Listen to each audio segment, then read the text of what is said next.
విత్తనము నేరుగా ఆ హృదయంలో ఫలిస్తారు. ఒక చోట అంటాడు, మీరు వినుట మట్టుకు విందురు కానీ వాటిని మీరు పాటించుటలేదు అని అంటాడు కదా. మీరు గ్రహించుటలేదు, మీరు వాటిని పాటించుటలేదు.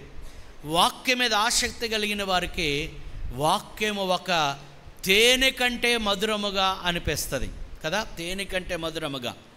వాక్యము మీద ఆసక్తి లేని వారికి ఆ వాక్యము వారి హృదయములలో అంత ఏమంటాము పని చేయదు. చూడండి, చదువు ఎవరికైతే ఇంట్రెస్ట్ ఉంటుందో వారు బాగా చదువుతారు, ప్రయోజకులు అవుతారు. చూడండి, కొంతమంది బొడ్డులో ఉంటారు.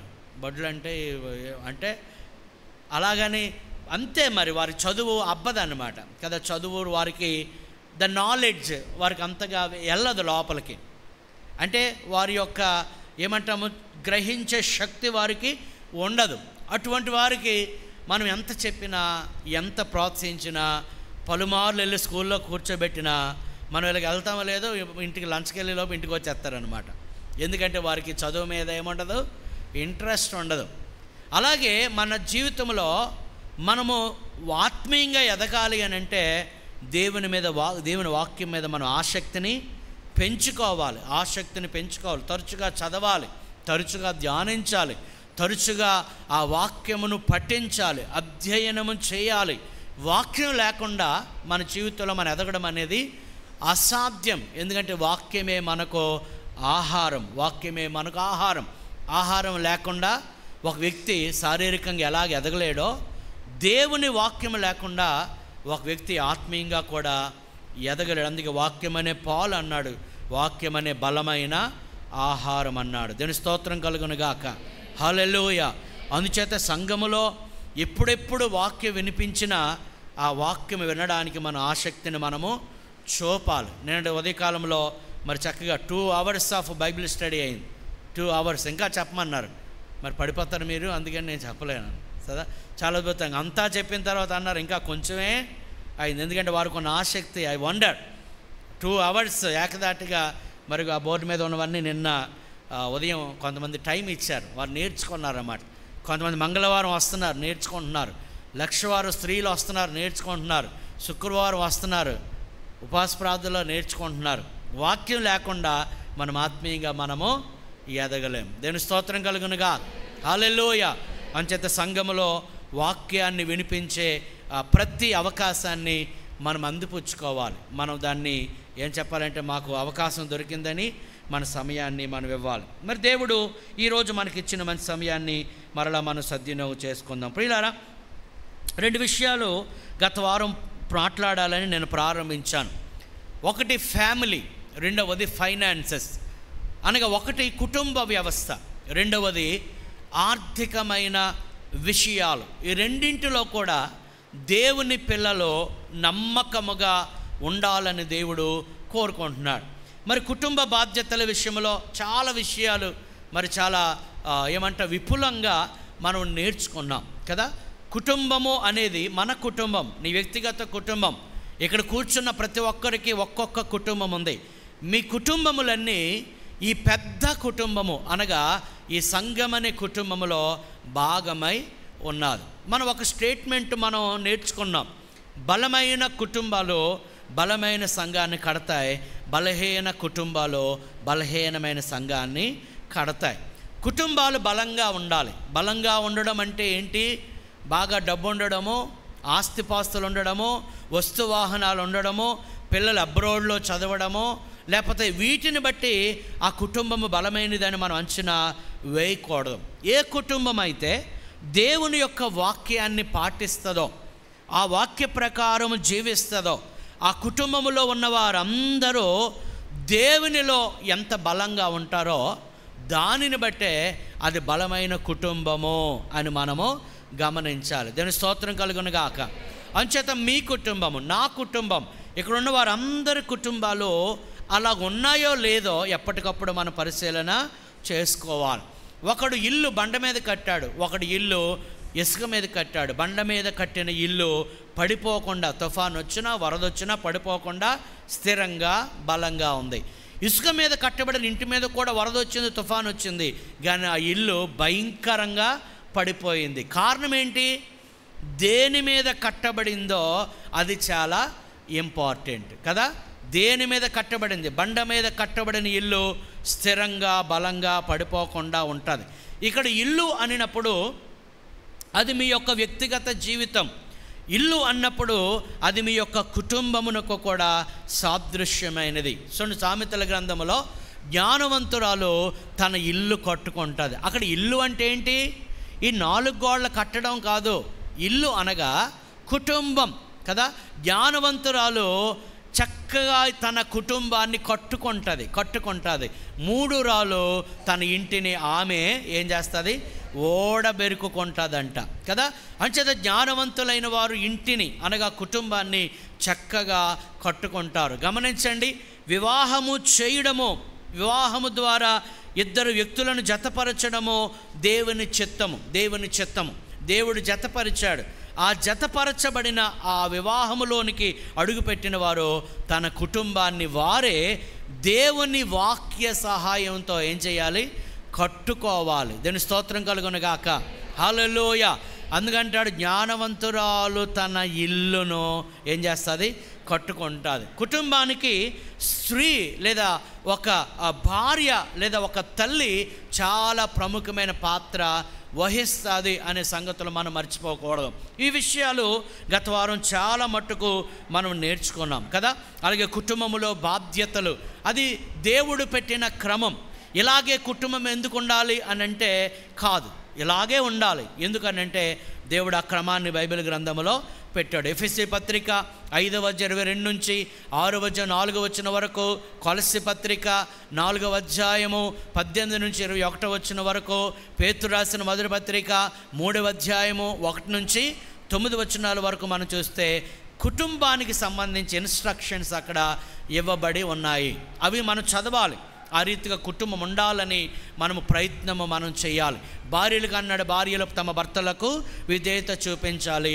భర్తలకు అంటున్నాడు భార్యలను ప్రేమించాలి, పోషించాలి, సంరక్షించాలి అని కదా.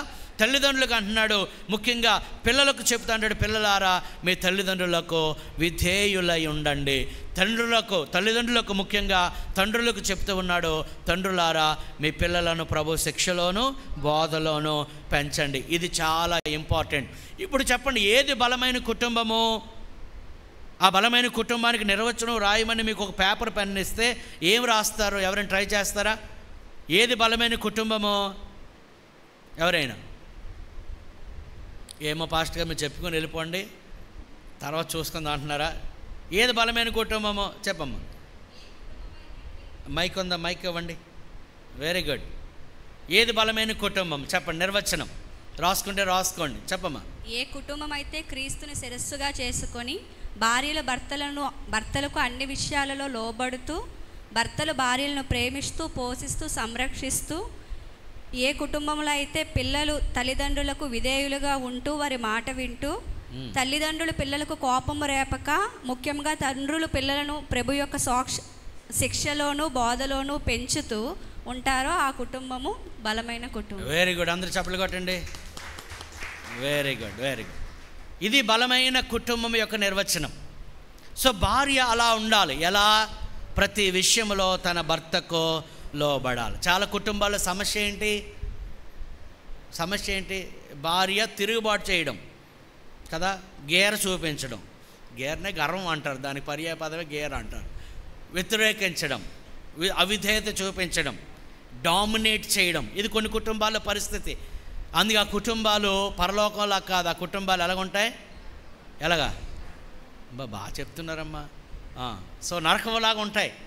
అలాగే భర్తల యొక్క బాధ్యత భార్యను ప్రేమించాలి. ఎలా ప్రేమించాలి? తన సొంత శరీరంలాగా ప్రేమించాలి. తన్ను తాను ప్రేమించుకున్నట్టు ప్రేమించాలి.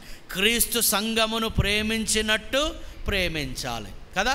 అలాగే భర్త భార్యను పోషించాలి, సంరక్షించాలి. ఇది బాధ్యత. చాలా కుటుంబాల్లో బాధ్యత లేకుండా ఉంటారు తండ్రులు, బాధ్యత లేకుండా ఉంటారు భర్తలు కదా. ఏమీ పట్టించుకోరు. నేను అంటాను, అది ఆ కుటుంబమో అలా ఉండడము దేవుని చిత్తమో కాదు.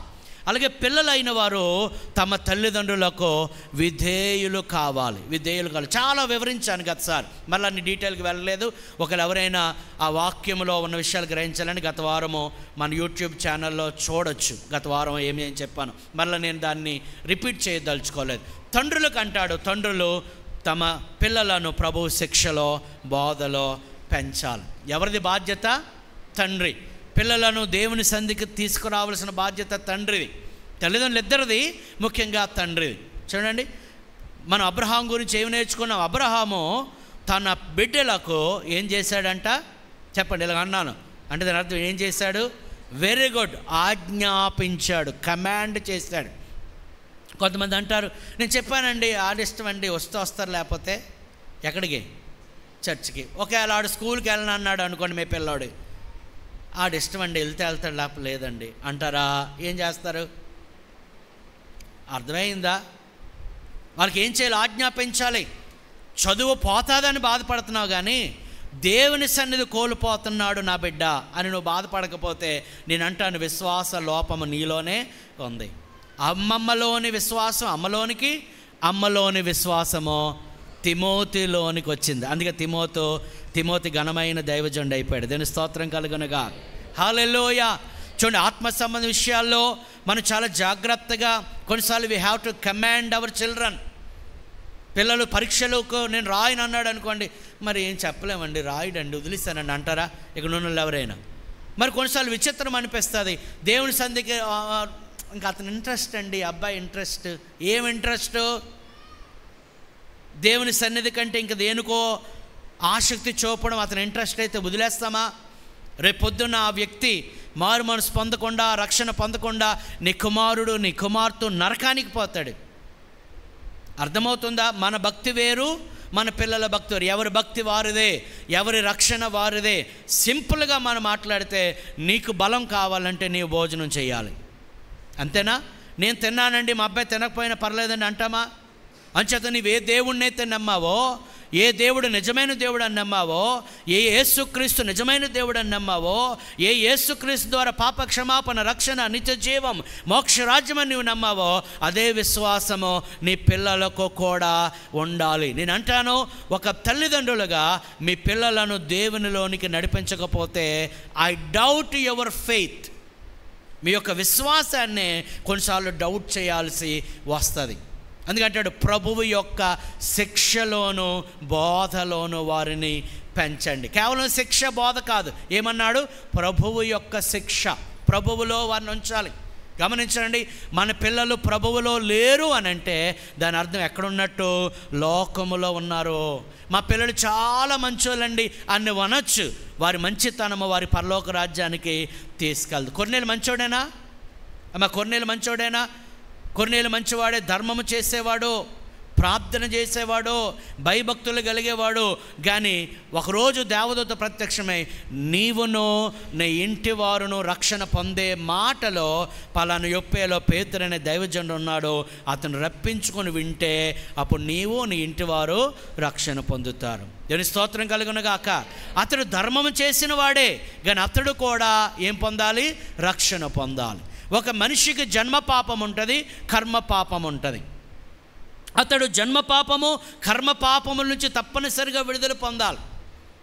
కొన్నిసార్లు కొంతమంది తల్లిదండ్రులు వారి యొక్క పిల్లలు బాగా చదువుకుంటున్నారని, మంచిగా మార్కులు వస్తున్నాయని, మంచిగా ర్యాంకులు వస్తున్నాయని, మంచిగా ఉద్యోగాలు సంపాదించుకుంటున్నారని వారు ఎంతో సంబరపడిపోతున్నారు. కానీ మీకు తెలుసా, వారు ఎంత మంచిగా చదివినా, మంచిగా ఉద్యోగాలు చేసుకున్నా, మంచి శాలరీస్ వారు సంపాదిస్తున్నా, వారు యేసు ప్రభువుని స్వరక్షకునిగా అంగీకరించకపోతే వారు నిత్యము మండే అగ్నిగుండానికి వెళ్ళిపోతారు. ఇది నేను చెప్పిన మాట కాదు, ప్రభువు చెప్పిన మాట. మీరు సర్వలోకానికి వెళ్ళి సర్వ సృష్టికి సువార్తను ప్రకటించండి. నమ్మి బాప్తీసం పొందినవాడు రక్షింపబడును. ఇక్కడ ఉన్న తల్లిదండ్రులకు అందరికీ నేను ప్రశ్న వేస్తున్నాను, మీ పిల్లలు రక్షణ పొందారా? మీ పిల్లలు ప్రభువుని తెలుసుకున్నారా? మీ పిల్లలు మారు మనసు పొందారా? మీ పిల్లలు బాప్తీసం పొందారా? మీ పిల్లలు దేవుని మందిరానికి క్రమముగా వస్తూ ఉన్నారా? మీ పిల్లలు ప్రార్థన చేసుకుంటున్నారా? మీ పిల్లలు వాక్యాన్ని ధ్యానిస్తున్నారా? మీ పిల్లలు దేవునిలో ఉన్నారా? దేవుని సన్నిధిలో ఉన్నారా? దేవుని సంబంధమైన విషయాలకు మన పిల్లలు ఎంత ప్రాధాన్యత ఇస్తున్నారన్నది చాలా చాలా ఇంపార్టెంట్. అందుకన్నాడు, బాలుడు నడవలసిన త్రోవను వానికి నేర్పించి వాడు పెద్దవాడైనప్పుడు దాని నుండి వాడు తొలగిపోడు. కొన్నిసార్లు చిన్నపిల్లలను చూస్తే చాలా సంతోషం అనిపిస్తారు. ఇందాక కిరణ్ చూస్తే చాలు నాకు పాట పాడబుద్ది అవ్వలేదు అంటే అలా చూసుకుని ఉండిపోయాను, చరణం మర్చిపోయాను. ఎంత ముచ్చటేసిందో, చక్కగా కళ్ళు మూసి ఆ పాట పాడుతూ ఉన్నాడు. ఏ పాట అది? నూతనమైనది నీ వాత్సల్యం పాట పాడుతుంటే ఎంత సంతోషం అనిపించిందో. నేను అంటాను, చిన్నప్పటి నుంచి అలాగ దేవునిలో ఉన్నవారు తప్పిపోతారా? లోకంలో పడిపోతారా? సాతాను శోధనలో పడిపోతారా? శోధనలు వస్తాయి, కానీ వారు దేవుని యొక్క వాక్యాలు ఎదుగుతున్నారు కనుక ఆ శోధన జయించే శక్తి దేవుడు ఇస్తాడు. దేవుని స్తోత్రం కలుగనగా. హల్లెలూయా, హల్లెలూయా. చిన్నప్పటి నుంచే పిల్లలను వారు దేవునిలో పెంచాలి. మా తమ్ముడు చిన్న బుజ్జి తమ్ముడు పాప విన్ని 1 ఇయర్. ఆ పాప ఆడుతుంది వినాలి, నీవు నాకు తోడు, ఏదది నీవు నా తోడు. మనం ఇలా స్టార్ట్ చేస్తే చాలు, దేవా దేవా నీకే స్తోత్రం అంటుంది. 1 ఇయర్, 1.5 ఇయర్. చాలా ముచ్చట అనిపిస్తుంది అని పాట, ఇంకేవేవో పాటలు పాడేస్తూ ఉంటుంది. నేను అంటాను ప్రియులారా, మన పిల్లలను చిన్నప్పటి నుంచి దేవునిలో పెంచాలి, దేవుళ్ళో పెంచాలి. మా పిల్లలకు సినిమా పాటలు తెలియదు. మా పిల్లలు సినిమా చూడడం అనేది వారికి తెలియదు. వారు ఎప్పుడు దేవుని పాటలే వింటారు, దేవునిలోనే ఉంటారు. సమయం దొరికినప్పుడల్లా మా బిన్ని అంటే ఏదో గొప్పగా చెప్తున్నాను అనుకోకండి. నేను అంటాను, చిన్నప్పటి నుంచి వారు దేవునిలో మనం పెంచినప్పుడు పిల్లరా వారి గురించి మనం చింతించాల్సిన అవసరం లేదు. దేవుని స్తోత్రం కలుగును గాక. హల్లెలూయా. పిల్లలు, మన పిల్లలు బాగా చదువుకోవాలి. డోంట్ మిస్అండర్స్టాండ్ మీ. మన పిల్లలు బాగా చదువుకోవాలి, ఉన్నతమైన స్థితికి వెళ్ళాలి. మన పిల్లలను చూసి అనేక మంది ప్రభు యొద్దకు రావాలి అని అంటే కేవలము ఈ భౌతికమైన విషయాల మీదే మనసు పెడితే కాదు, కానీ ఆత్మ సంబంధమైన విషయాల మీద మనసు ఉండేటట్లు వారిని పెంచాలి.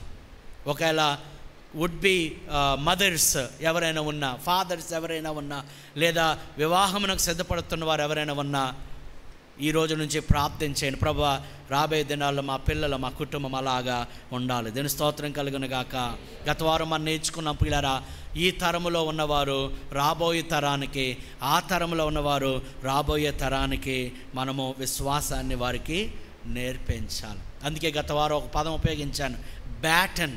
ఏంటండి బ్యాటన్ అంటాం? అది అనగా పరుగు పందెంలో ఆ బ్యాటన్ను మన తర్వాత తరానికి మనము అందించలేకపోతే మన విశ్వాస జీవితంలో మనం ఫెయిల్ అయిపోయినట్టే. ఈ సంగతి తల్లిదండ్రులు బాగా గమనించాలి. సో ఈ సూచనలతో మరికొన్ని విషయాలు, జస్ట్ కొన్ని అవుట్లైన్స్ మీద ఇవ్వాలని కొన్ని మాటలు చెప్పి మరొక అంశంలోకి వెళ్తాను. మొదటిగా మనం గమనిస్తే, ఒక కుటుంబం అంతా దేవుని సన్నిధిలో ఉండాలి, దేవుని సన్నిధి మన గృహములో ఉండాలి. దేవుని స్తోత్రం కలుగునుగా. గమనించండి, ఎవరైనా మన ఇంట్లోనికి అడుగుపెట్టినప్పుడు వారు చెప్పగలగాలి, దేవుని సన్నిధి మీ ఇంట్లో ఉంది. దేవుని స్తోత్రం కలుగునుగా. హల్లెలూయా. అంటే దేవుని సన్నిధి మీ ఇంట్లో ఉన్నది, మీ ఇంట్లో ఆ వాతావరణం ఉన్నది, మీ కుటుంబంలో ఆ వాతావరణం, the presence of God. We can feel the presence of God, we can feel the touch of God. మీ కుటుంబంలో మేము అడుగు పెడితే, మీ గృహంలో అడుగు పెడితే ఆ ప్రశాంతత, ఆ నెమ్మది, ఆ సన్నిధి ఉందని అన్యజనులు సహితము ఏం చేయాలి? సాక్ష్యం ఇవ్వగలగా. అది ఎప్పుడు అవుతుంది అని అంటే, దేవుని సన్నిధికి మన జీవితాల్లో, మన కుటుంబాల్లో ప్రాధాన్యత ఇచ్చినప్పుడు. సమూయేలు 2వ గ్రంథము 6వ అధ్యాయము 12వ వచనం. సమూయేలు 2వ గ్రంథము 6వ అధ్యాయం 12వ వచనం. నేను కొన్ని మాటలు జస్ట్ కొన్ని అవుట్లైన్స్ చదవమ్మా. దేవుని మందసము ఉండుట వలన యెహోవా, చూడండి, దేవుని మందసము ఉండుట వలన యెహోవా ఓబేదెదోము ఇంటి వారిని అతనికి కలిగిన దానినంతటిని ఆశీర్వదించెను. దేవుని స్తోత్రం కలుగును గాక. హల్లెలూయా. చూడండి, ఓబేదెదోము అనే వ్యక్తి ఇంటిలో దేవుని మందసం, దేవుని మందస్థలం. పాత నిబంధన కాలంలో దేవుని మందసమునకు చాలా ప్రాముఖ్యత ఇవ్వబడింది. మీరు హెబ్రీ పత్రిక 9వ అధ్యాయం ఒకసారి చూద్దాము. 9వ అధ్యాయము 2వ వచనం ఒకసారి చూద్దామా? 9వ అధ్యాయం 2వ వచనం. ఎలాగనగా మొదట ఒక గుడారం ఏర్పరచబడెను, అనగా ప్రత్యక్ష గుడారము దేవుడు కట్టమన్నాడు.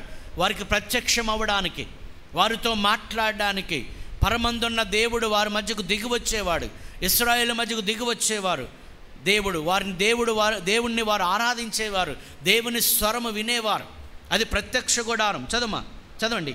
అందులో దీపస్తంభమును బల్లయు దాని మీద ఉంచబడిన రొట్టెలను ఉండెను. దానికి పరిశుద్ధ స్థలమని పేరు. 2వ తెరకు ఆవల అతి పరిశుద్ధ స్థలమనే గుడారం ఉండెను. అందులో ప్రత్యక్ష గుడారం, అందులో సువర్ణ ధూపార్తియు అంతటను చూడండి బంగారు రేకులతో తాపబడిన ఏ మందసం అండి? నిబంధన మందసమును ఉండెను. ఆ ప్రత్యక్ష గుడారములో చాలా ఇంపార్టెంట్ ఏంటంటే దేవుని మందసం. అది ఎలాగుంటుంది, అది ఏ రీతిగా కట్టబడుతుంది, అందులో అది కట్టబడడానికి, అది తయారు చేయడానికి ఎటువంటి ఉపయోగించబడ్డాయని మనం పాత నిబంధన గ్రంథంలో పంచకాండాల్లో మనం చూస్తాం. నేను అవన్నీ వివరించడానికి వెళ్ళటం లేదు. అయితే ఆ మందసములో ఏముంది? మన్నాగల బంగారు పాత్రయో, చిగురించిన అహరోను చేతి కర్రయో, నిబంధన పలకలను ఉండెను. దేవుని స్తోత్రం కలుగును గాక. చూడండి, ఆ మందసములో ఏముండేవి అని అంటే ఏముండేవి? మన్నాగల పాత్ర. అది దేనికి సాదృశ్యము?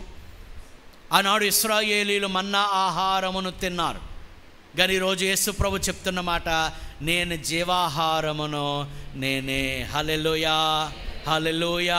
యోహాను 6వ అధ్యాయంలో ప్రభు అన్నాడు, వారు మన్నాను తినినను వారు చనిపోయారు, కానీ ఎవరైతే నా శరీరమును నా రక్తమును తింటారో వారు నిత్య జీవము గలవారు. దేవుని స్తోత్రం కలుగునుగాక.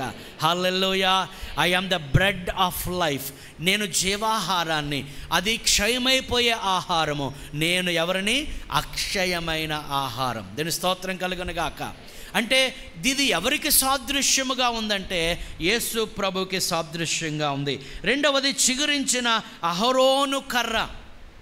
ఇది కూడా ఎవరికి సాదృశ్యంగా ఉందంటే యేసు ప్రభు వారికి సాదృశ్యంగా ఉంది.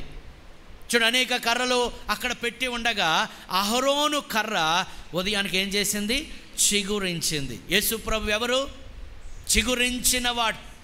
ఆయనను మరణింపజేసి, ఆయనను సిలువ వేసి చంపేసి సమాధిలో పెట్టారు.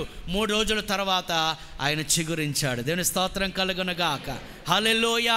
అంటాడు, నేను మృతుడనైతిని కానీ నేను యుగములకు నేను సజీవుడనైనాను. దేవుని స్తోత్రం. మనం నమ్మిన దేవుడు సజీవుడైన దేవుడు కదా. ఆయన మాట్లాడని వాడు కాదు, ఆయన చూడని వాడు కాదు, ఆయన స్పందించని వాడు కాదు. మన మొర, మన గోడు, మన మూల్గు, మన నిట్టూర్పులు వినలేని వాడు కాదు. అందుకంటాడు, రక్షింపనేరక ఉండునట్లు నా హస్తములు కురుచు కాలేదు, విననేరక ఉండునట్లు నా చేతులు, నా చెవులు మందము కాలేదు. దీని స్తోత్రం కలుగునుగాక. ఆయన వింటాడు, ఎందుకంటే ఆయనలో జీవం ఉన్నది. ఆయన చూస్తాడు, ఎందుకంటే ఆయనలో జీవం ఉన్నది. ఆయన కార్యములు చేస్తాడు, ఎందుకంటే ఆయనలో జీవం ఉన్నది. నీవు నేను నమ్మిన దేవుడు ఈజ్ నాట్ డెడ్ గాడ్. ఆయన సమాధిలో ఉండిపోయిన వాడు కాదు. ఆయన మాట్లాడని ఒక బొమ్మ కాదు. Is the living God. ఆయన మాట్లాడే దేవుడు. అందుకంటాడు ఆయన చిగురించాడు. సో అహరోను కర్ర దేనికి సాదృశ్యంగా ఉంది? అహరోను కర్ర యేసుక్రీస్తు వారికి సాదృశ్యంగా ఉంది. 3వది రాతి పలకలు. రాతి పలకలపై ఏమి రాయబడింది? దేవుని యొక్క ఆజ్ఞలు. మరొకలా చెప్పాలంటే దేవుని యొక్క వాక్యం. హల్లెలూయా, హల్లెలూయా. అది మోషే ద్వారా ఇశ్రాయేలులకు దేవుడిచ్చిన ఒక ప్రతి, లేకపోతే అది ఒక ఆజ్ఞల పలక. కానీ ఇప్పుడు కొత్త నిబంధన ప్రకారము దేవుడు ఆ ఆజ్ఞలన్నీ, ఆ వాక్యం అంతటిని మన హృదయం అనే పలక మీద రాశాడు. దీని స్తోత్రం కలుగునుగాక. హల్లెలూయా. ఆది యందు వాక్యం ఉండెను, వాక్యము దేవుడై ఉండెను, ఆ వాక్యము దేవుని యొద్ద ఉండెను, ఆ వాక్యమే దేవుడై ఉండెను. ఆ వాక్యము 14 వచ్చిన యోహాను 1:14 ఆ వాక్యము శరీరమును ధరించుకొని, అనగా శరీరధారి అయి కృప సత్య సంపూర్ణునిగా మన మధ్య నివసించిన. దేవుని స్తోత్రం కలుగును గాక. మన మధ్య నివసించిన వారు ఎవరు? మనుషుల మధ్య సంచరించిన వారు ఎవరు? మనుషులను తాకి ముట్టి వారి జీవితాల్లో అద్భుతములు జరిగించి చివరికి మనుషుల కొరకు మరణము అయిన వారు ఎవరనగా మన ప్రభువు అయిన యేసుక్రీస్తు. ఇప్పుడు ఇందాక సమూయేలు 2వ గ్రంథం 6:12 ఇదిగో ఫలానా వ్యక్తి యొక్క ఇంటిలో ఏముంది? దేవుని మందసమున్నందువలన తన ఇంటి వారిని తనకు కలిగినదంతటిని దేవుడు ఆశీర్వదించాడు. దేవుని స్తోత్రం చెప్పండి. హల్లెలూయా, హల్లెలూయా. ఆ పాత నిబంధన గ్రంథములో ఉన్న దేవుని మందసము ఈ కొత్త నిబంధన కాలంలో ఎవరికి సాదృశ్యం అండి? యేసు ప్రభువు వారికి సాదృశ్యం. నీ ఇంట్లో, నీ కుటుంబంలో, నీ గృహములో, ప్రతి ఒక్కరి జీవితాల్లో యేసుక్రీస్తు ఉండాలని ఆయన కోరుకుంటున్నాడు. ఆయన మన జీవితాల్లో ఉంటే మనకెంతో ఆశీర్వాదం, మనకెంతో దీవెన. ఆయన మన హృదయాల్లోనికి, మన కుటుంబంలోనికి ఆయన ఆహ్వానించి ఆయనకు ప్రథమ స్థానం ఇస్తే, ఆయనే మనకు గృహాధిపతిగా ఉంటే, కొన్ని గృహాల్లో ఈ బోర్డు ఉంటుంది, క్రీస్తే గృహాధిపతి. దాని అర్థం ఏంటో తెలుసా? మా కుటుంబంలో జరిగేవన్నీ ఎవరి చిత్తము చొప్పున? క్రీస్తు చిత్తము చొప్పునే. వాక్యం రాశారు, మంచిదే. కానీ మీ కుటుంబాల్లో ఎవరి మాట నెరవేరుతుంది? భర్త అంటాడు నా మాటే నెరవేరాలి, భార్య అంటది నా మాటే నెరవేరాలి. నేను చెప్పింది చేయకపోతే ఈరోజు వంట ఉండదు. ఆయన అంటాడు నేను చెప్పింది చేయకపోతే ఇంతే సంగతులు అంటాడు, జీతం ఇవ్వను అంటాడు. అంతలో కొడుకు వస్తాడు నా మాటే నెరవేరు. అంతలోగా ఆ పాప ఇంకో రూమ్లోంచి వస్తుంది, ఏమంటది చెప్పండి? నా మాటే నెరవేరాలి. చివరికి ఎవరి మాట నెరవేరుతుంది? సో మనం గమనించాల్సిన విషయం ఏంటంటే మన మాట కాదు, మనందరము దేవుని మాటకు విధేయులవ్వాలి. దేవుని స్తోత్రం కలుగును గాక. తండ్రికి ఒక ఆలోచన రావచ్చు, తల్లికి ఒక ఆలోచన రావచ్చు, కొడుకుకి ఒక ఆలోచన రావచ్చు, కుమార్తెకు ఒక ఆలోచన రావచ్చు. కానీ ఆలోచనలన్నిటికీ కొలమానం ఏంటంటే దేవుని యొక్క వాక్యం. దేవుని స్తోత్రం కలుగును గాక. Our thoughts, our ambitions, our plans, our wishes must be measured by the word of God. మన యొక్క ఆలోచనలు ఎన్నో వస్తాయి, మన ప్రణాళికలు ఎన్నో ఉంటాయి. ఎలా చేద్దాం, అలా చేద్దాం, అక్కడికి వెళ్దాం, ఇక్కడికి వెళ్దాం, ఇది చదివిద్దాం, అది చదివిద్దాం, చాలా ఆలోచనలు వస్తాయి. కానీ ఈ ఆలోచనలన్నీ దేవుని యొక్క వాక్యము చేత ఏం చేయబడాలండి?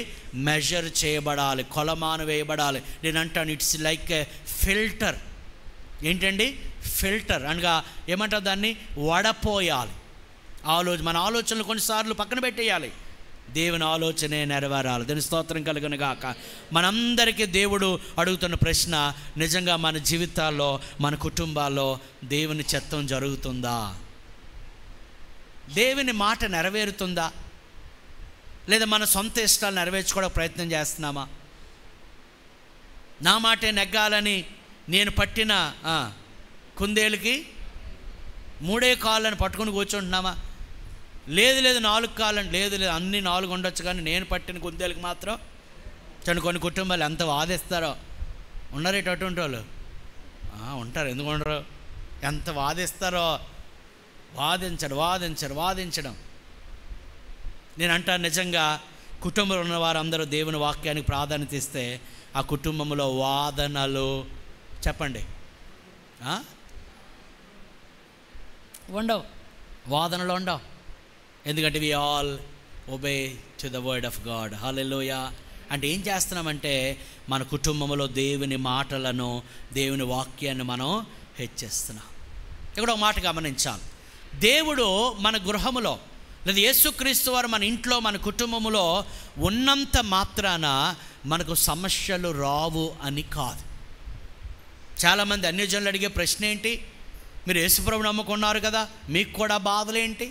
మీరు యేసుప్రభుని నమ్ముకున్నారు కదా, మీకు కూడా అనారోగ్యం ఏంటి? మీరు యేసుప్రభుని నమ్ముకున్నారు కదా, మీకు కూడా సమస్యలేంటి అని అడుగుతారు. ఎప్పుడైనా అడిగారా మిమ్మల్ని? అడిగి ఉంటారు. అడగకపోతే అసలు మీకు క్రైస్తవులే కాదు నా దృష్టిలో. అడుగుతారు వాళ్ళు తప్పనిసరిగా. ఎందుకంటే మనుషులందరికీ సమస్యలు వస్తాయి.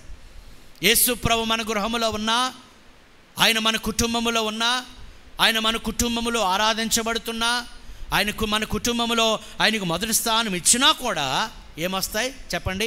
సమస్యలు వస్తాయి. యోహాను సువార్త 2వ అధ్యాయంలో మనం గమనిస్తే యేసుక్రీస్తుని, ఆయన శిష్యులను, ఆయన తల్లి అయిన మరియను వారి వివాహానికి ఆహ్వానించారు.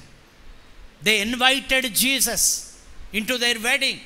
అంటే వాళ్ళు ఏం కోరుకున్నారంటే మా పెళ్ళిలో ఎవరు ఉండాలి? యేసయ్య ఉండాలి. దేని స్తోత్రం కలుగును గాక. హల్లెలూయా. మా పెళ్ళిలో యేసయ్య ఉండాలి, మా కుటుంబంలో యేసయ్య ఉండాలి, ఈ కార్యక్రమంలో యేసయ్య ఉండాలి. కొన్నిసార్లు నేను ఇట్టే పసిగట్టగలను కొన్ని విషయాలు, అన్నీ కాకపోవచ్చు కొన్ని విషయాలు ఇట్టే పట్టగలను. నిజంగా ఈ కార్యక్రమము దేవునికి మహిమకరంగా జరగడం లేదు, ఇందులో దేవుని పాత్ర లేదు. ఎందుకంటే అందరూ కొన్నిసార్లు కొన్ని కార్యక్రమాలు చూస్తూ ఉంటాను. They want to glorify themselves. తమను తాము ఏం చేసుకోవాలి? హెచ్చించుకోవాలి. నేను అంటాను గాడ్ వోంట్ వర్క్. దేవుడు అక్కడ కార్యాలు ఆయన చేయడు. They invited Jesus into there wedding. వారి వివాహంలోనికి ప్రభువుని ఆహ్వానించారు. ఇక్కడ ఒక సంగతి గమనించాలి. యేసు ప్రభు ఎంత డీసెంట్ అంటే ఆయనను ఆహ్వానించకుండా ఆయన రాడు. ఆయనను ఆహ్వానించకుండా ఆయన రాడు. ప్రకటన గ్రంథం అంటే ఇదిగో తలుపు వద్ద నిల్చుని నేను తట్టచ్చు. ఏం తలుపు తీసుకుని వచ్చే అధికారం లేదా ఆయనకి? రాలేడా? కానీ ఏం చేస్తున్నాడు ఆయన? అదేంటి? ఆయన యొక్క స్వభావం, తట్టుచున్నాడు. చూడండి, చాలామందికి ఉండే డౌట్ ఏంటంటే యేసుప్రభు రక్షించాలంటే ఒక క్షణంలో అక్కడ ఏదో అద్భుతం చేసి అందరిని ఏం చేయొచ్చు? వచ్చింది ఆలోచన. మనం వెళ్ళి సువార్త ప్రకటించడం ఏంటి, మనం బాధలు పడడం ఏంటి, మనం కష్టపడడం ఏంటి, వాళ్ళ కోసం అంత ప్రయాసపడడం ఏంటి, ఎంత అవసరమా అనిపిస్తుంది. God can do but God will not do. దేవుడు చేయగలడు కానీ ఆయన చేయడు. ఆయన ఎందుకంటే ప్రజలకు, మనుషులకు దేవుడు ఫ్రీ విల్ ఇచ్చాడు కదా, స్వేచ్ఛ చిత్తం ఇచ్చాడు ప్రజలకు. So they have to choose. వారు ఎన్నుకోవాలి, ప్రభువుని ఆహ్వానించాలి. అందుకంటే తలుపు వద్ద నిలుచుని తలుపు తట్టుచున్నాను. అక్కడ ఏమనుందమ్మా? ఎవరైనా చదవండి అమ్మా మాట. ఎవడైనను నా స్వరము ఈజ్ నాకింగ్ ద డోర్స్. ఆయన ప్రభు తలుపు తట్టుచున్నాడు. సేవకులను పంపించి మీ తలుపు తడుతున్నాడు. సువార్త ప్రకటించి వారిని పంపించి మీ తలుపు తడుతున్నాడు. కొర్నేలి తన గృహాన్ని ప్రభువు కొరకు చెప్పండి తెరచి ఉంచాడు. దాని స్తోత్రం కలుగును గాక. తెరచి ఉంచాడు కాబట్టి ఆ ఇంటికి ఆ రోజు రక్షణ వచ్చింది. దేవునికి స్తోత్రం. హల్లెలూయా, హల్లెలూయా. జక్కయ్య ఇల్లు తలుపులు తెరిచి ఉంచాడు యేసు ప్రభువుకి. ఎవరు వెళ్ళేవారు కాదు ఆ ఇంట్లోకి. జక్కయ్య అంటే అందరికి అసహ్యం.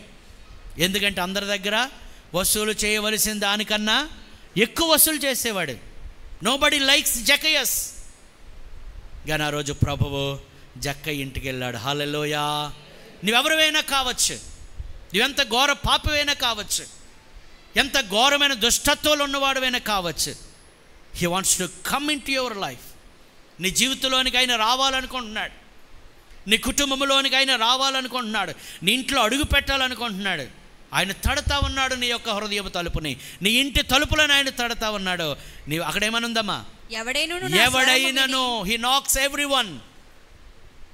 ఆయన ఎవడైనను నా స్వరము విని తలుపు తీసిన ఎడల నేను అతని యొద్దకు వచ్చి అతనితో నేనును నాతో కూడా అతడును భోజనము చేస్తారు. దీని స్తోత్రం కలుగును గాక. అంటే ఏంటి దాని అర్థము? నాతో లేదా వారితో నేను ఫెలోషిప్ చేస్తాను. ఎవరితో? మనతో. ఎవరంట? దేవుడు, సర్వ సృష్టికర్త అయిన దేవుడు, సర్వాన్ని సృజించినవాడు, సర్వోన్నతుడు, మాట చేత సమస్తాన్ని సృజించినవాడు. ఎవరితో సహవాసం అంట? ఘోర పాపులమైన మనతో సహవాసం చేయడానికి ఆయన ఇష్టపడుతున్నాడు. అది ఎప్పుడు జరుగుతుందో తెలుసా? నీ హృదయపు తలుపులో చెప్పండి తెరిచినప్పుడు, మీ ఇంటి తలుపులో తెరిచినప్పుడు. కొన్ని గృహాల్లో దేవునికి చోటు లేదు, కొన్ని గృహాల్లో యేసయ్య మాటలకు చోటు లేదు. కొన్ని గృహాల్లో సినిమా పాటలకు లేదా రకరకాల దేవునికి వ్యతిరేకమైన పనులకు, ఇంకా చెప్పాలంటే సృష్టికర్తను మరిచి సృష్టిని పూజించే ఆ పరిస్థితులు ఆ గృహంలో చోటివ్వబడ్డాయి, కానీ ప్రభువుకి చోట్లేదు. కానీ ప్రభువుకి మన హృదయాలలో, మన ఇళ్లలో, కుటుంబాల్లో చోటిస్తే ఆ కుటుంబాన్ని దేవుడు ఆశీర్వదిస్తాడు. నమ్మిన దేవుని స్తోత్రం చెప్పండి. హల్లెలూయా, హల్లెలూయా. జక్కయ్య జీవితం ఒక క్షణంలో ఏమైందండి? మారిపోయింది. సో యేసు ప్రభుని వారు ఆహ్వానించారు. యేసయ్య, మా పెళ్ళిలో మీరు ఉండాలి, మా కుటుంబంలో మీరు ఉండాలి, మా జీవితంలో మీరు ఉండాలి. ప్రభుని ఆహ్వానించారు. యోహాను సువార్త 2వ అధ్యాయము. కానీ అకస్మాత్తుగా అక్కడ ఏమైపోయింది? ద్రాక్షారసం అయిపోయింది. ఎవరున్నారా పెళ్ళిలో? అమ్మ ఎవరున్నారు? యేసయ్య ఉన్నాడు. యేసయ్య ఉన్నా ఏమైపోయిందండి? ద్రాక్షారసం అయిపోయింది. అంటే దాని అర్థం ఏంటి? యేసు ప్రభు మన గృహాల్లో ఉన్నా అప్పుడప్పుడు కొరత వస్తుంది, కొదువ వస్తుంది, కష్టం వస్తుంది, నష్టం వస్తుంది. ఇందాక మంచి సాక్ష్యం విన్నాం.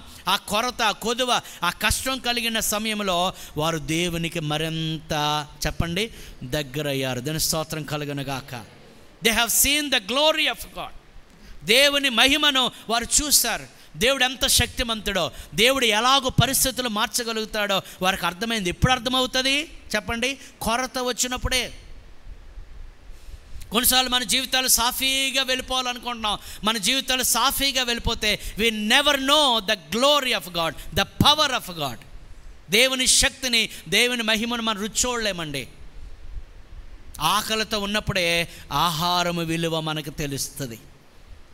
కొదువులో ఉన్నప్పుడే దేవుడు ఎంత సమృద్ధి ఇవ్వగలిగిన దేవుడో మనకేమవుతుంది చెప్పండమ్మా? అర్థమవుతుంది.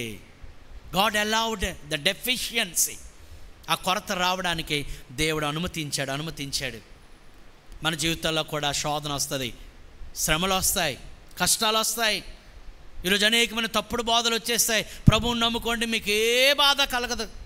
మీరు ఉన్న పాటన ఏమైపోతారు? ధనవంతులు అయిపోతారు, అలవంతులు ఎలాగైపోతారు. ప్రభు దగ్గరికి రండి, మీ దుఃఖదినములన్నీ అయ్యాయా చెప్పండి. అవునండి, నిజంగా మా దుఃఖదినాలన్నీ సమాప్తలు అయిపోయి అన్నోళ్ళు చెయ్యి పైకెత్తడం కాదు, లేచి నిల్చోండి, మీకు చప్పట్లు కొట్టిస్తాను. దుఃఖదినాలు సమాప్తం అయ్యాయా? ఈ నెలలో ఒక సమస్య, వచ్చే నెలలో ఒక సమస్య, ఆపై వచ్చే నెలలో ఒక సమస్య, ఈ వారం ఒక సమస్య, వచ్చే వారం ఒక సమస్య, ఆపై వచ్చే వారం ఒక సమస్య. అవునా కాదా? కొన్నిసార్లు ఇది చిన్న సమస్య అయితే రేపు పెద్ద సమస్య, ఈరోజు పెద్ద సమస్య అయితే రేపు మరొక సమస్య. రాలేదా చెప్పండి? అవునా కాదా? వస్తాయి. అందుకే పేతురు కూడా అంటాడు, మీకు శ్రమ సంభవించినప్పుడు అదేదో ఒక వింత సంభవించినప్పుడు ఆశ్చర్యపోకండి. మీరు మనుషులైతే మీకు శ్రమ వస్తుంది. కొరింథీ పత్రికలో అంటాడు, సాధారణంగా మనుషులు కలుగు శోధన తప్ప మరి ఏది మీకు సంభవించలేదు. ఇవన్నీ వస్తాయి. కానీ మనకున్న బ్లెస్సింగ్ ఏంటో తెలుసా? ఏం రాని మన ఇంట్లో, మన జీవితంలో యేసయ్య ఉన్నాడు, అంతా ఆయన చూసుకుంటాడు. దేవుని స్తోత్రం కలుగునుగాక. అందుకు దేవుని స్తోత్రం చెప్పండి. హల్లెలూయా, హల్లెలూయా, హల్లెలూయా. దేవుని ఎరుగని వారికి, దేవుని ఎరిగిన వారికి అదే తేడా. దేవుని ఎరిగిన వారికి బాధలు వస్తాయి, కష్టాలు వస్తాయి, రకరకాల శోధనలు వస్తాయి. కానీ మనకున్న బ్లెస్సింగ్ ఏంటంటే, just because Jesus is with us, ఆయన మనతో ఉన్నాడు కనుక, ఆయన మనలో ఉన్నాడు కనుక ఆయన అంతా చూసుకుంటాడు. ఆ వాడి మీదకు తుఫాను వచ్చినప్పుడు కూడా వారు మొదట గాబరా పడిన ఎవరిని ఆశ్రయించారు? యేసయ్యను ఆశ్రయించారు. ఎందుకు? యేసయ్య ఆల్రెడీ ఆ వాడలో ఉన్నాడు. హల్లెలూయా, హల్లెలూయా. అంటే ఆ వాడలో యేసు ప్రభువుకి వారు ఏమిచ్చారండి చెప్పండి అమ్మా? ఏమిచ్చారు? చోటిచ్చారు.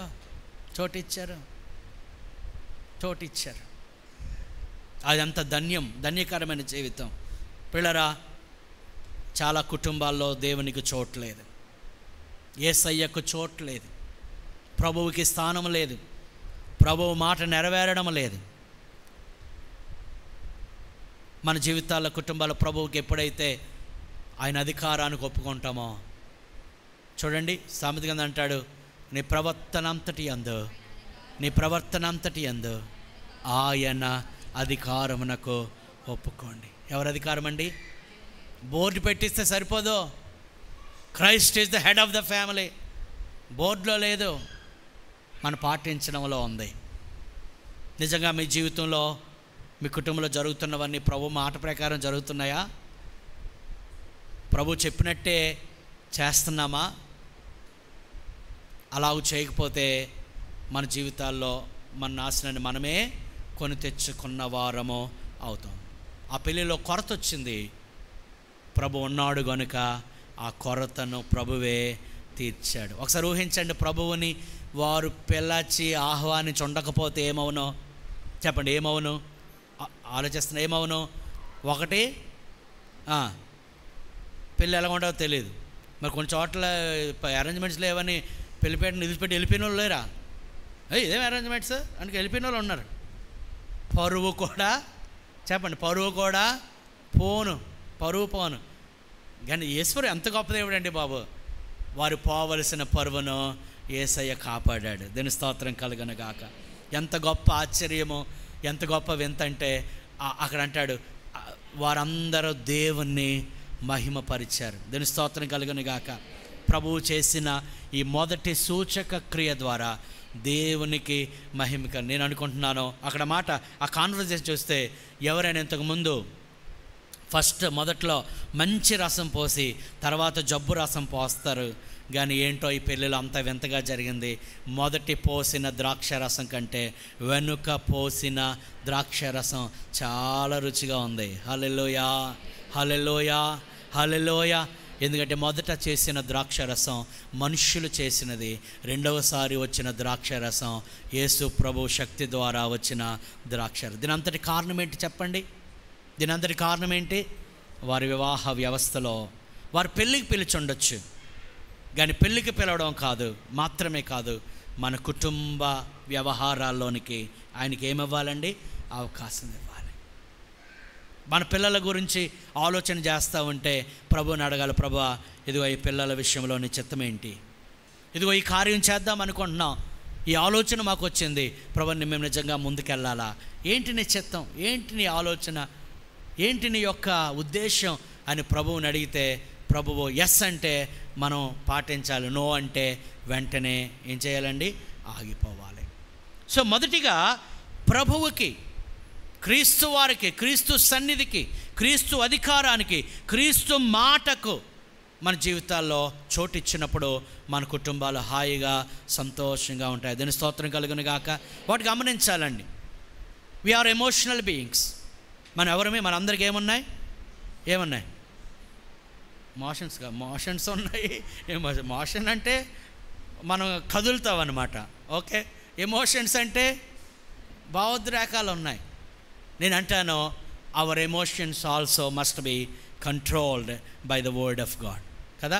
కొన్నిసార్లు అంటే కోపంలో అనేసానండి, అదే ఆ టైంలో ఎవరికి అప్పగించుకుంటే, దేవునికి అప్పగించుకుంటే ఎవ్రీథింగ్, మన ఎమోషన్స్, మన ఆలోచనలు, తలంపులు, ఒక మాట మాట్లాడినప్పుడు ఇది నిజంగా దేవుడు ఈ మాట మాట్లాడడానికి ఆయన అనుమతిస్తాడా?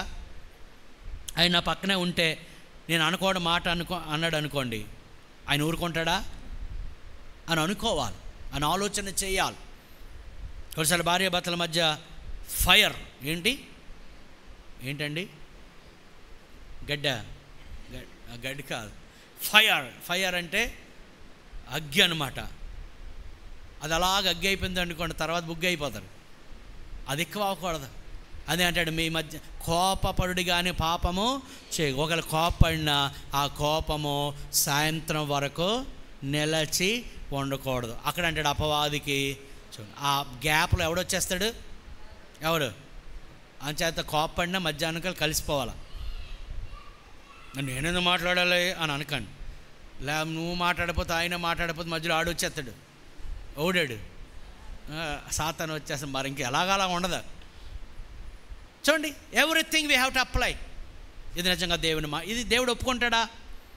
ఇలా మాట్లాడడానికి, ఇలాగ ఆలోచించడానికి, ఈ పని పూనుకోవడానికి, అలా చేయడానికి, ఇలా చేసి దేవుడు ఒప్పుకుంటాడా? దేవుడు ఒప్పుకోడు. ఒప్పుకోకపోతే ఈ పని నేను చేయి. That's called submitting. దేవునికి మన జీవితాలు ఏం చేయడము? అప్పగించుకోవడం. అప్పగించుకోవడం అంటే ఏంటి? ఇక మన జీవితానికి మనం కాదు ప్రభు, మన జీవితానికి, మన కుటుంబానికి ఎవరు ప్రభువు చెప్పండి? ఎవరండి అందుకన్నాడు నీ ప్రవర్తన అంతటి యందు ఆయన అధికారమునకు. సో మొదటిగా మన కుటుంబంలో దేవుని సన్నిధి ఉండాలి. దేవుని మాటే చెప్పండి, దేవుని మాటే చెప్పండి అమ్మా, దేవుని మాటే నెరవేరాలి. చెప్పండి అందరూ, నా కుటుంబంలో దేవుని సన్నిధి ఉండాలి, దేవుని మాటే నెరవేరాలి. మా మాటలు కాదు, మా ఆలోచనలు కాదు, మా తలంపులు కాదు, దేవుని చిత్తమే జరుగునుగాక. దేవుని చిత్తం చేయబడి నిరంతరము. పిల్లల కుటుంబం ఎలా ఉంటుందో తెలుసా? అనేక మందికి ఆశీర్వాదకరంగా ఉంటుంది, దీవెనకరంగా ఉంటుంది. Your family will be A model to the millions and millions of people. అనేక ప్రజలకు నీ కుటుంబము ఎలా ఉంటుంది? మాదిరికరంగా ఉంటుంది. రెండవదిగా మనం గమనిస్తే మన కుటుంబములో ఐక్యతను ఎప్పటికప్పుడు మనం కాపాడుకోవాలి. ఐక్యతను కాపాడుకోవాలి.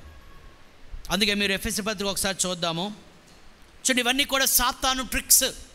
ఐక్యత లేకుండా చేయడము, దేవుని మాట నెగ్గకుండా చేయడము, ఆయన సన్నిధికి దూరము అయ్యేటట్లు చేయడము, ఇవన్నీ సాతాను శోధనలు. వాటి జయించాలి.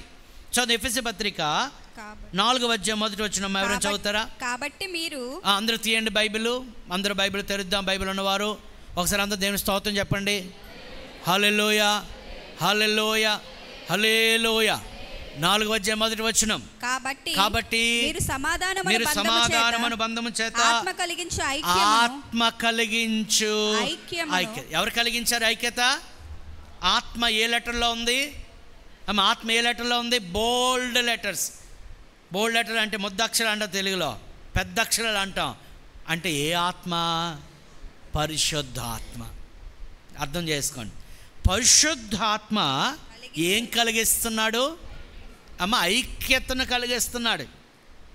ఈ పరిశుద్ధాత్మకు వ్యతిరేకమైన ఆత్మ ఉన్నది ఒకటి. అదేంటి?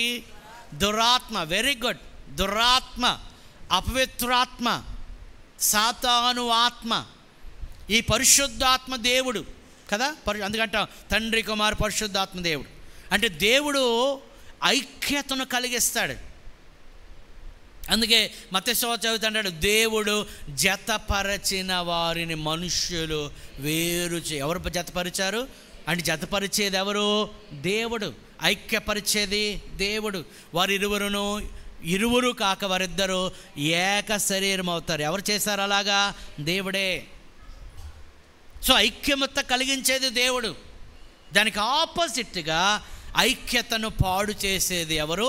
అపవాది అయిన సాతాను. వాడి గురది. ఈరోజు చాలా కుటుంబాల్లో ఐక్యత లోపిస్తూ ఉంది, ఏక మనస్సు లోపిస్తూ ఉంది. నిజమే, భిన్నాభిప్రాయాలు ఉండొచ్చు, ఇందాక చెప్పాను కదా. కానీ దేవుని మాటను బట్టి దేనికి రావాలి? ఏక మనస్సుకు రావాలి. అందుకంటే సమాధానమును బంధము చేత ఆత్మ కలిగించు ఐక్యమును కాపాడుకొనుటయందు శ్రద్ధ కలిగిన వారై. ఆ శ్రద్ధ మనకు ఉండాలి. చాలామంది ఐక్యంగా ఉండడానికి ఇష్టపడరు, వేరుగా ఉండడానికి ఇష్టపడతారు. They want to be isolated from everyone. ఎందుకంటే ఎవరితో వారు ఉండకూడదు అనేది కొంతమంది ఆలోచన. కానీ బైబిల్ చెప్తుంది ఒంటరితనము. చెప్పండి, ఒంటరితనము. వెరీ గుడ్, బాగా చెప్పారు. ఒంటరితనము మంచిది కాదు అని ఎవరు చెప్పారు? ఎవరు చెప్పారు? దేవుడే చెప్పాడు. ప్రసంగి గ్రంథం ఒకసారి చూద్దాము. ప్రసంగి గ్రంథము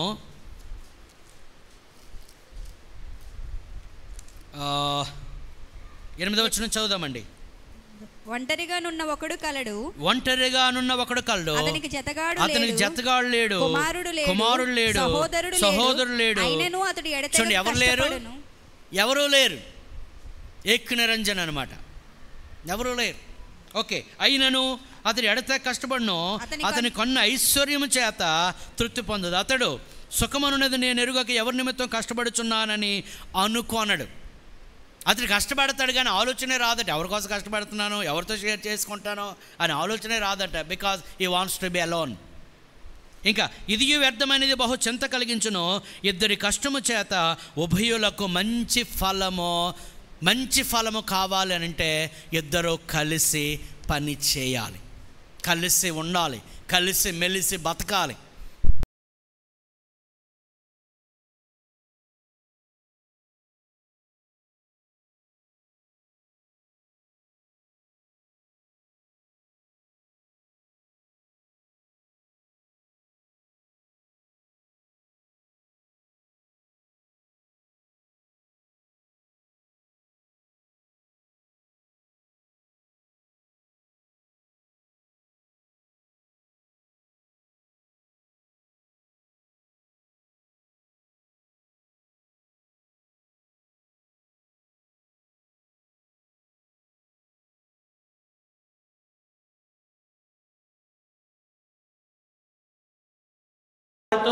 మాట్లాడు ఎందుకు ఎలా ప్రశ్నించడం వారికి ఇష్టం ఉండదు. నేను అంటారు గర్విష్ఠులు. ఎవరండి? చివరికి ఎంత పీకులోకి వెళ్ళిపోతారంటే సేవకులు కూడా మాకేమీ చెప్పకూడదు, ఎవరు మాకేమీ చెప్పకూడదు, తల్లిదండ్రులు మాకేం చెప్పకూడదు, పెద్దోళ్ళు మాకేం చెప్పకూడదు. ఇటువంటి వాళ్ళు చాలా డేంజర్ అన్నమాట. చెప్పట్లేదండి. బైబిల్ ఒంటరిగా ఉండుట, అది ఒంటరిగా ఉండుకంటే ఒంటరిగా ఉంటే ఏం కలుగుతుంది? ఫలం. చూడండి, ఫలంలో వచ్చి ఫలము కలుగును. ఇద్దరి కష్టము చేత ఉభయులకు మంచి ఫలం కలుగును కనుక ఒంటిగాడై ఉండుట కంటే ఇద్దరు కూడి ఉండుట మేలు. ఏది మేలు? ఇద్దరు కలిసి ఉండడం మేలు, కుటుంబం అంతా కలిసి ఉండడం మేలు. ఒంటరిగా ఉండకూడదు. కొంతమంది నన్ను అలాగ వదిలేయండి, నిజంగా వదిలేసామనుకో ఏమవుతారు? కొంతమంది అంటారు అలాగ వదిలేయండి, నన్ను వదిలిస్తే నేను వెళ్ళిపోతాను. ఎక్కడికి వెళ్ళిపోతారు?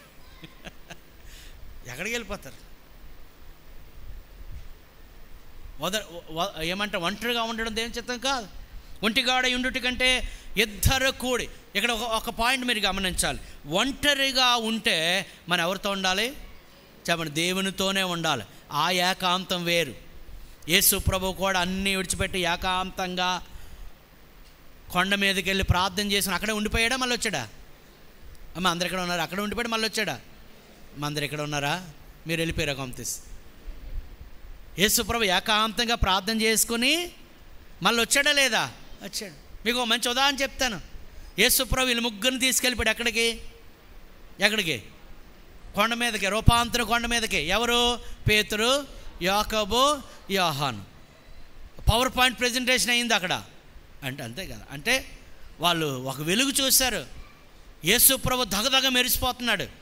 అంటే యేసు ప్రభు మనిషి కాదని, ఆయన దేవుడని వారికి ఒకసారి రివీల్ చేయడం కోసం వాళ్ళ ముగ్గురిని తీసుకెళ్ళి వాళ్ళు అది చూసి చాలా భయపడిపోయారు. ఒక విధంగా వారు దేవుని మహిమ చూసినందుకు చాలా తన్మయం అయిపోయి పేతురు అంటాడు, ప్రభా ఇక్కడ బాగుంది నాయన, చాలా బాగుంది ఇక్కడ, సూపర్గా ఉంది. ఆ వెలుగు ఏంటి, ఆ దగదగ మెరిసిపోవడం ఏంటి, చాలా హాయిగా ఉంది. అంచేత ఇక్కడ ఉండిపోదాం. మామూలుగా ఉండిపోద్దు. మోషేకు ఒక గుడారం కట్టేస్తాం, ఏలియాకు ఒక గుడారం కట్టేస్తాం, నీకు కూడా ఒక గుడారం కట్టేస్తాం, నీ గుడారంలో మేము కూడా ఉండిపోతాం అన్నట్లు. ఇక్కడే ఉందాం. ప్రభు ఏమన్నాడు? అలాగే నాయన కట్టేద్దాం, ఇక్కడ ఉండిపోదాం అన్నాడా? అక్కడ రాయబడింది, ఆయన కిందకు దిగి వెళ్ళాడు. హల్లెలూయా, దేవుని స్తోత్రం కలుగును గాక.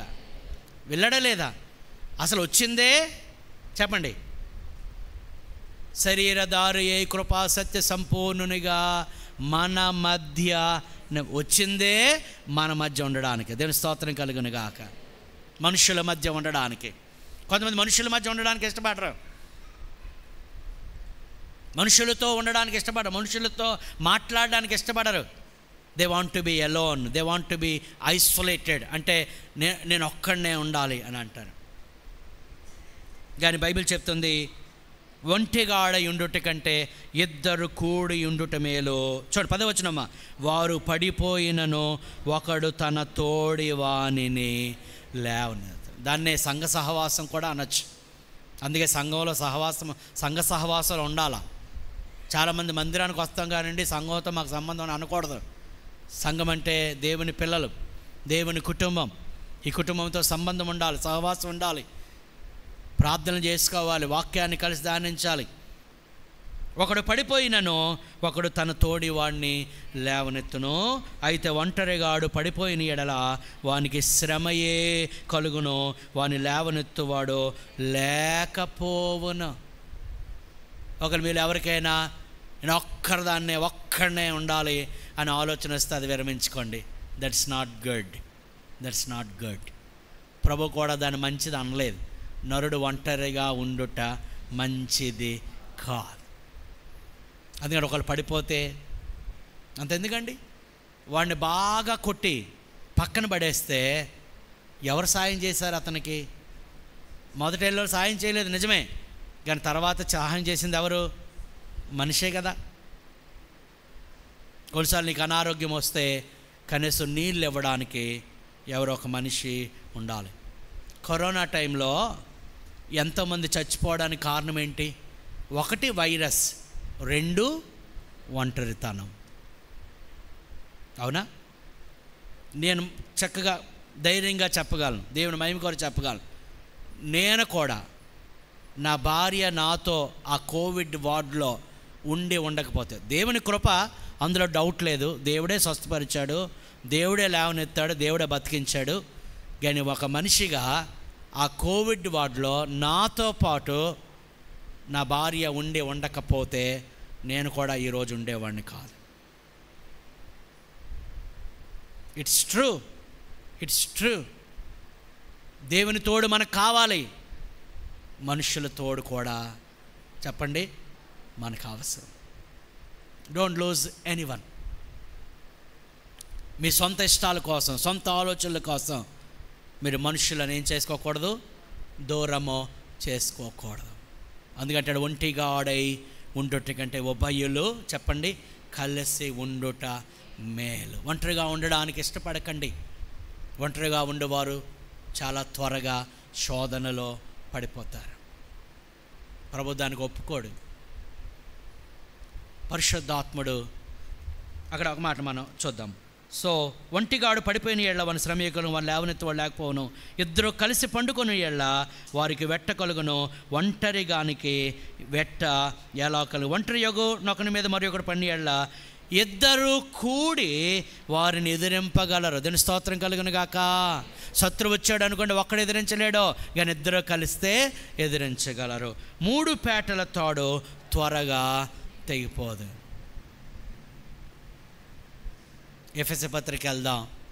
సమాధానమను బంధము చేత ఆత్మ కలిగించే ఐక్యతను కాపాడుకొనుటి అందు ఏం కలిగి ఉండాలండి? శ్రద్ధ కలిగిన వారై ప్రేమతో ఒకరినొకడు సహించచ్చు. మీరు పిలువబడిన పిలుపునకు తగినట్టుగా దీర్ఘశాంతముతో కూడిన సంపూర్ణ వినయముతోనూ సాత్వికముతోనూ నడుచుకొనవలనని ప్రభువును బట్టి ఖైదీనైన నేను మిమ్మును బతిమాలు కొనుచున్నాను. హల్లెలూయా. ఎప్పుడు బతిమలాడతామండి? నేను కూడా చెప్పాను కదా బైబిల్ స్టడీలో, ఎప్పుడు బతిమలాడతాం? When it is very very very important and very necessary. అవునా? అది చాలా ముఖ్యమైనది, చాలా అవసరమైన వాటి విషయాల్లో మనం ఏం చేస్తామో బతిమలాడతాం. పౌలు అంటున్నాడు, మిమ్మల్ని బతిమలాడుతున్నాను, ఐక్యతను కోల్పోవద్దు. ప్రియులారా, కొన్నిసార్లు సంఘములో కానీ కుటుంబంలో కానీ ఐక్యతను పాడు చేయడానికి కొన్నిసార్లు అపవాదైన సాతాను మళ్ళీ ఎవరిని వాడుకుంటాడు? మనుషుల్నే. కొంతమంది వలన కుటుంబంలో ఐక్యత పోతుంది, కొంతమంది వల్ల సంఘములో ఐక్యత పోయే ప్రమాదం ఉంది. కానీ ఐక్యత మనం ఏం చేయాలి?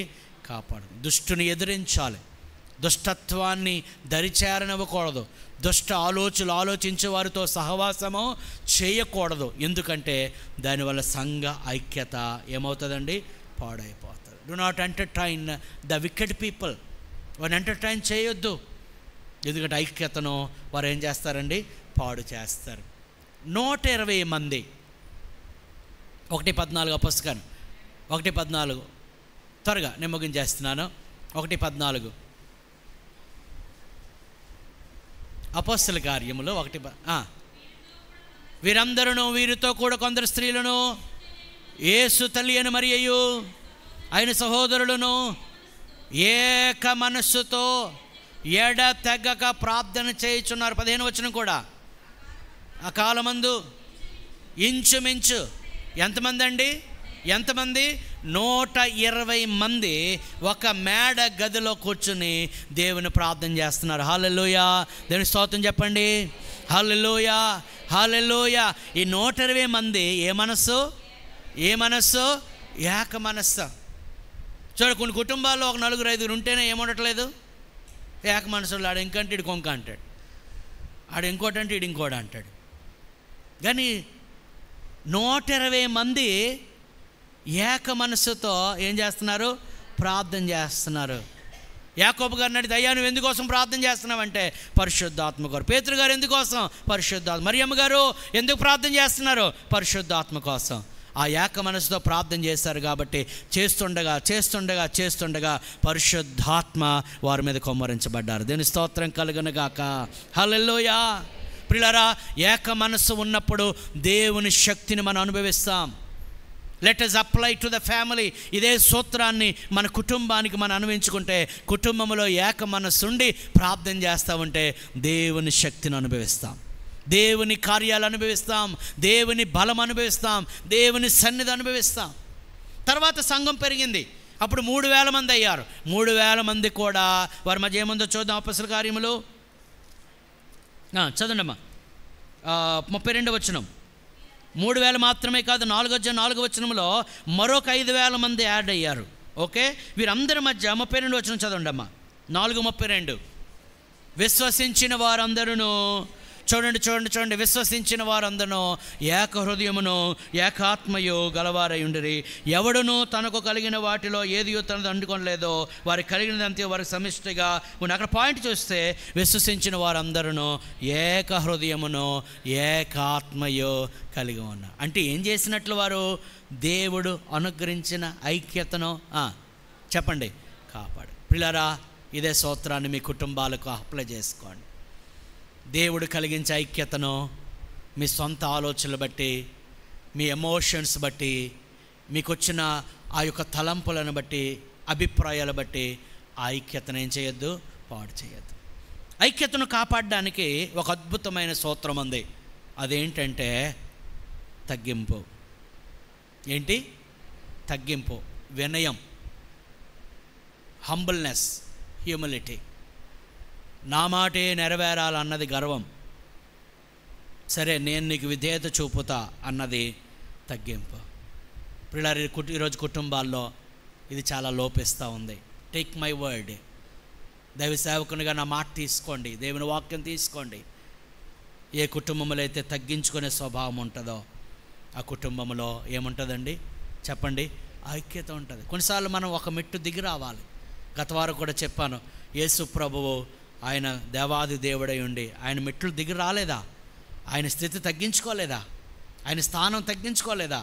ఆయన ఐశ్వర్యాన్ని విడిచిపెట్టలేదా? కుటుంబాల్లో ఇది కావాలి.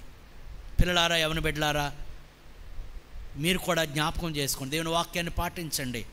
తల్లిదండ్రులు చెప్పిన మాటకు ఏం చూపండి? విధేయత చూపించండి. దేవుడు మిమ్మలను ఆశీర్వదిస్తాడు, దేవుని దీవిస్తా అంటాడు. నీకు మేలు కలుగునట్లు నీ తల్లిదండ్రులను ఏం కలుగునట్లు? మేలు కలుగు.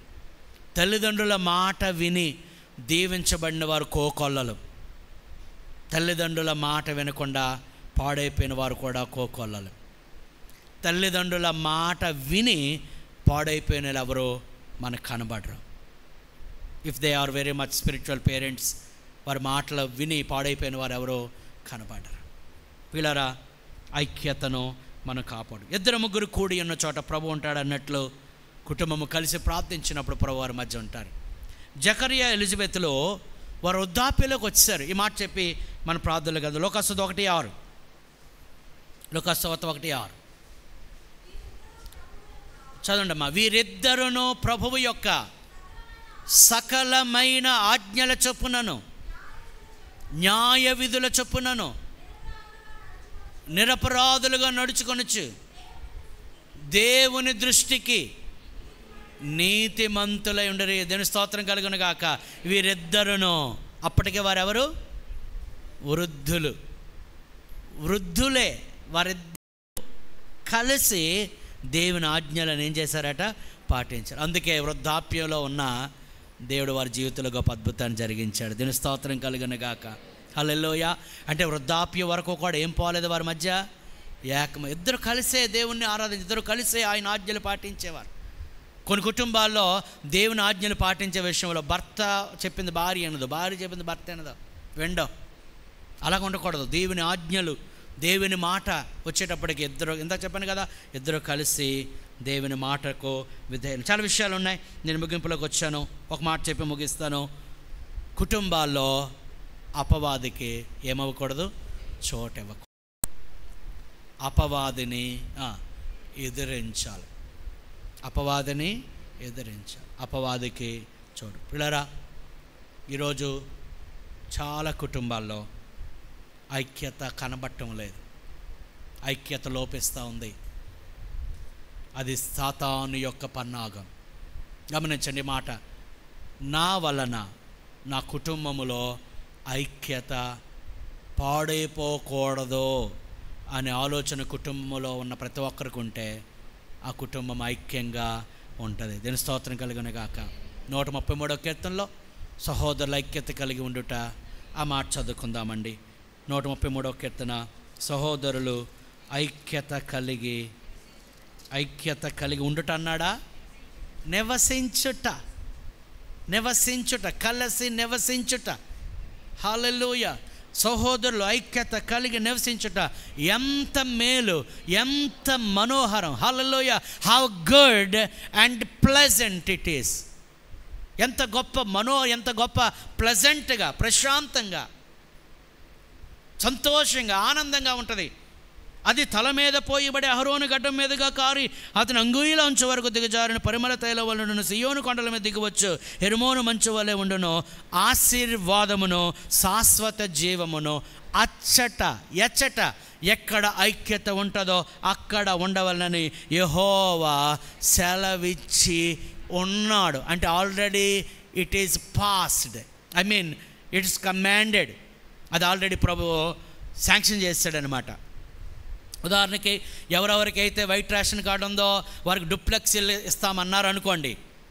ఆల్రెడీ ఏమైపోయిందంటే అది చెప్పండి, శాంక్షన్ అయిపోయింది. మన దగ్గర ఉండాల్సింది ఏంటి? చెప్పండి వైట్ రేషన్ కార్డు. అర్థమైందా? అలాగే దేవుడు అన్నాడు, ఎక్కడైతే ఐక్యత ఉంటుందో అక్కడ ఆశీర్వాదం కలుగునుగాక. హల్లెలూయా. సాతాను ఆలోచన ఏంటి మరి? నీకు ఆశీర్వాదం రాకుండా వాడు ఇండైరెక్ట్గా చేసే పని ఏంటో తెలుసా? మీ మధ్య ఐక్యత లేకుండా చేయడం, భార్య భర్తల మధ్య ఐక్యత లేకుండా చేయడం, అన్నదమ్ములు అక్క చెల్లెండ్ర మధ్య ఐక్యత లేకుండా చేయడం, తల్లిదండ్రులు పిల్లల మధ్య ఐక్యత లేకుండా చేయడం. దేవుని ఆలోచన అది కాదు. ఎక్కడ ఐక్యత ఉంటుందో దేవుడు వారిని ఏం చేస్తాడు? చెప్పండి అమ్మా, ఆశీర్వదిస్తాడు. హల్లెలూయా.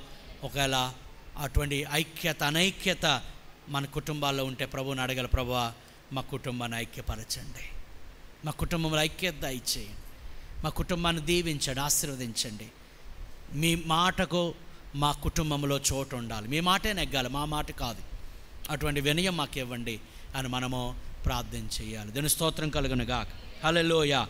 సో ఇంకా చాలా విషయాలను ముగిస్తూ ఉన్నాను. కుటుంబంలో ఒకటి దేవుని సన్నిధి, దేవుని మాటకు మనము విధించాం. రెండవదిగా ఆ కుటుంబంలో ఉన్న ఐక్యతను ఏం చేయాలి?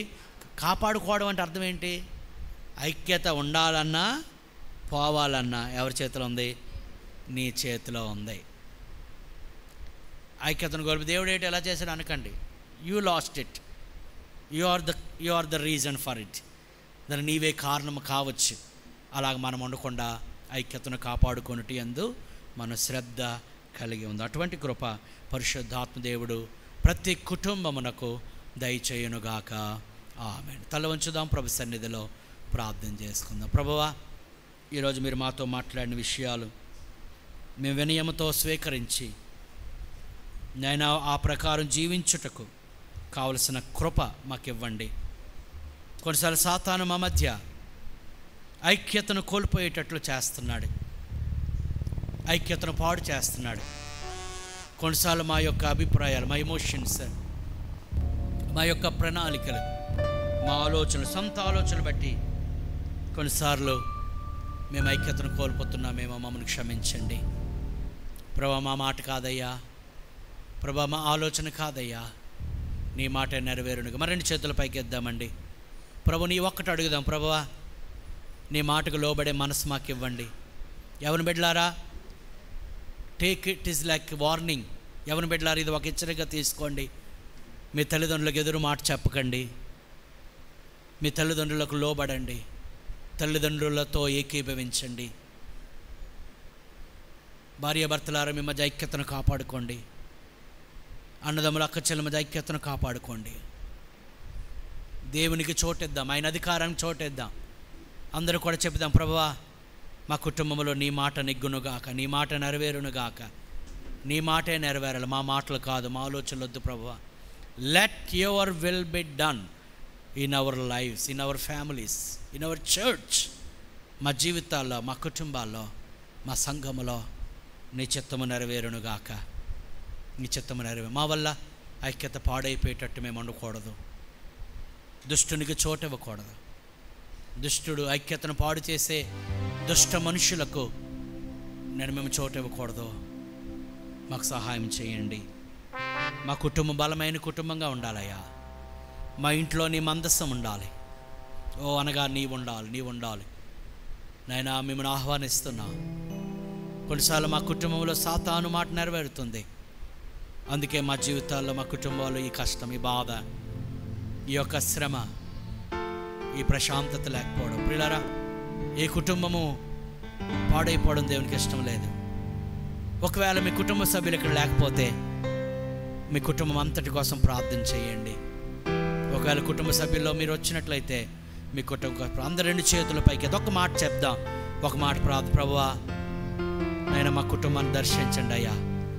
నేను, నా భార్య, నా పిల్లలు నీ మాట వినాలి, నీ మాట వినాలి. కొన్నిసార్లు మా మాట నెరవేర్చుకోవడానికి మేము ప్రయత్నిస్తూ మా కుటుంబాన్ని మేము పాడు చేసుకుంటున్నాం. మా కుటుంబంలో నెమ్మది లేదు, మా కుటుంబంలో సమాధానం లేదు, మా కుటుంబంలో ప్రేమ లేదు, కుటుంబంలో ఐక్యత లేదయ్యా. సాతాను క్రియలను యేసు నామములో లయపరచండి. నీ నామము మహిమపరచబడునుగాక. మా కుటుంబము ద్వారా, మా కుటుంబంలో నీ చిత్తమే నెరవేరునుగాక. ఒంటరిగా ఉండాలని ఆలోచన నుండి మమ్మల్ని దూరపరచండి. Help us to be united as the family, as the church. నీ యొక్క కుటుంబాలుగా, సంఘముగా కలిసి ఉండే మనసు మాకు ఇవ్వండి. నీతో మేము ఏకీభవించాలి, సంఘముతో ఏకీభవించాలి, సేవకులతో ఏకీభవించాలి. ఆ మనసు మాకు ఇవ్వండి. ఎక్కడ ఐక్యత ఉంటుంది అక్కడ ఆశీర్వాదం ఉంటుందండి. ప్రార్థన చేద్దాం. ప్రార్థన, ఇటువంటి కృప పరిశుద్ధాత్మ దేవుడు మనకి ఇచ్చేలాగున, ప్రతి కుటుంబాన్ని దేవుడు దర్శించి ఆశీర్వదించేలాగున ప్రార్థన చేద్దాం. మీరు ఎవరైనా ఒకరు ఆత్మలో ప్రేరణ కలిగిన వారు ఈ వాక్యం కోసం ప్రార్థన చేయండి. హల్లెలూయా, హల్లెలూయా. ఎవరైనా ప్రార్థన చేస్తారా?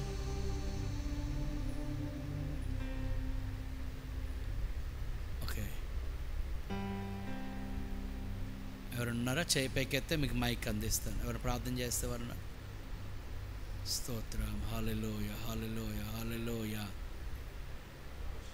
Thank you Lord. అందరూ తల్ల వంచండి, కళ్ళు మూసి ప్రార్థించాలి.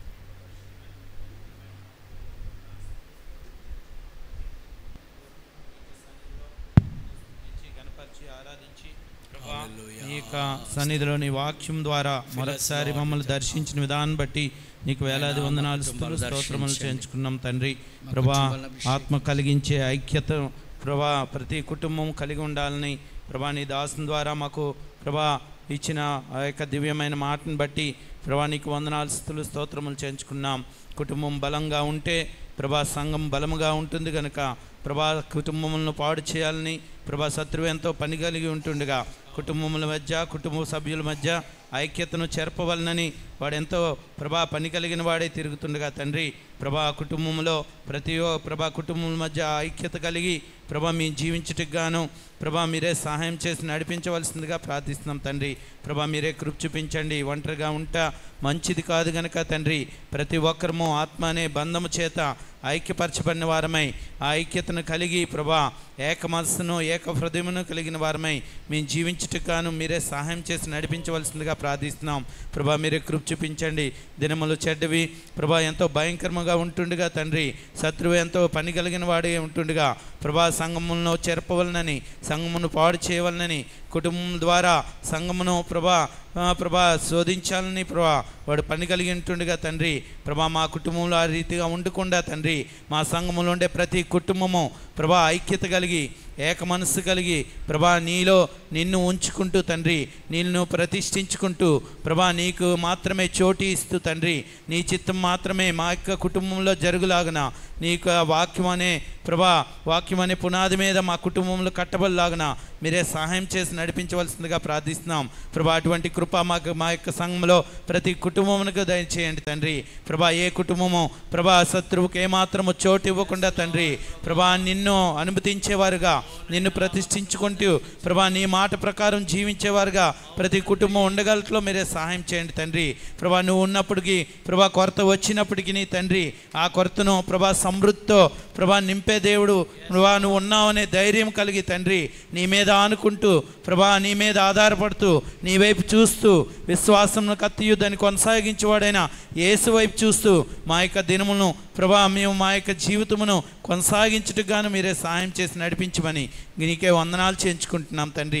మీరే సహాయం చేయండి ప్రభా. అటు రీతిగా మాతో మాట్లాడిన ప్రతి మాటను మా హృదయంలో భద్రపరుచుకున్న వారమై ప్రభా మా యొక్క జీవితంలో ప్రభా నిన్ను ప్రతిష్ఠించుకుంటూ మా యొక్క జీవితములను ఫలవంతమైన జీవితములుగా ప్రభా అభివృద్ధి చేసుకునే కృపమును మాకు దయచేయమని ప్రభా అటువంటి ఐక్యమనే ప్రభా బంధం చేత మా యొక్క జీవితములు కట్టబడిలాగున ప్రభా నీకు రాకల్లో ఎత్తబడిలాగున మీరే సహాయం చేసి నడిపించమని ఘనత మహిమ ప్రభావానికి చెల్లించుకుంటూ యేసు నామమున ప్రార్థించి వేడుకుంటున్నాను తండ్రి.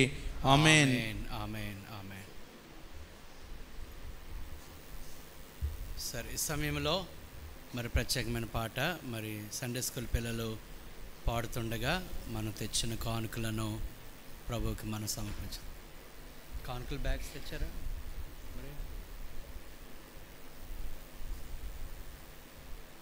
స్తోత్రం. Thank you lord.